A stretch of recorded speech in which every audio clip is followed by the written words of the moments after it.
بسم اللہ الرحمن الرحیم۔ جن گھروں میں رزق کی کمی ہوتی ہے، برکت اور دولت نہیں ہوتی، اس گھر میں اگر روز سورہ واقعہ کی تلاوت کی جائے تو وہ رزق اور برکتوں سے بھر جاتا ہے۔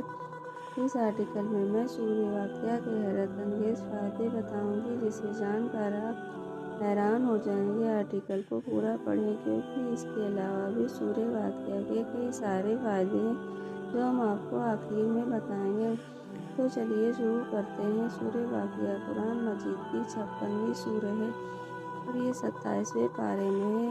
اس کے پڑھنے کی فضیلت اتنی بڑی ہے کہ اگر کوئی شخص اپنے کاروبار کو لے کر پریشان ہے یا نوکری نہیں لگ رہی ہے اور کسی بھی طرح کی مالی پریشانی ہے تو یہ بھی پریشانیاں سورہ واقعہ سے دور ہو جائیں گی۔ لیکن اسے پڑھتے وقت آپ کو ایک بات کا دھیان رکھنا ہوگا کہ آپ کو اللہ پر یقین اور نماز کی پابندی کرنا ہے، تبھی آپ اس سورہ سے فائدہ حاصل کر سکتے ہیں۔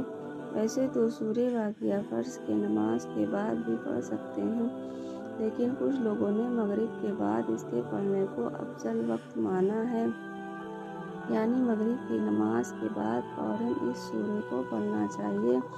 اگر کسی وجہ سے آپ کو مغرب میں وقت نہ ملے تو آپ عشاء میں بھی سورہ واقعہ کو پڑھ سکتے ہیں۔ آرٹیکل میں آگے سورہ واقعہ کی اور بھی کئی ساری فضیلتیں میں آپ کو بتانے والی ہوں۔ اس سے پہلے آپ آرٹیکل کو شیئر کر دیجیے۔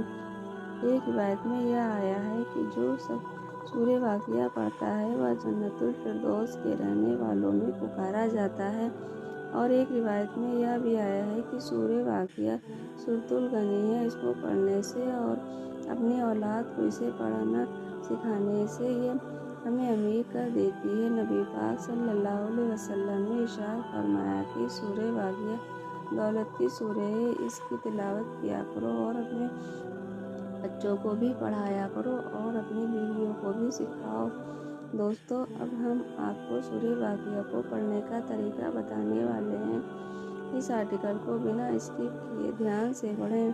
اللہ پر جتنا بھروسہ کیا جائے اور جتنی امید لگائی جائے، اللہ پاک اس سے بڑھ کر ہمیں عطا کرتا ہے، یعنی کہ آپ جیسی نیت رکھیں گے آپ کو ویسی ہی برکت دی جائے گی۔ اسی لیے فرض یا مغرب کے نماز کے بعد سورہ واقعہ کی تلاوت کریں اور اپنے دل کی مراد اللہ پاک کے سامنے رکھیں اور ان سے گڑ گڑا کر دعا کریں۔ بے شک اللہ پاک ہماری دعاؤں کو قبول کرنے والا ہے، ہماری پریشانیوں کو دور کرنے والا ہے۔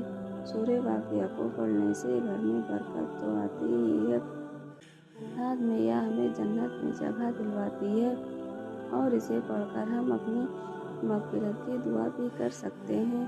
دوستو، اگر آپ اپنی دعاؤں کو قبول کروانا چاہتے ہیں اور آپ چاہتے ہیں کہ آپ کی دعا سیدھے فرشتے اللہ پاک تک پہنچا دیں تو آپ اس آرٹیکل کو پڑھیں اور شیئر کریں۔ اپنی رائے کمنٹ کے ضرور دیں۔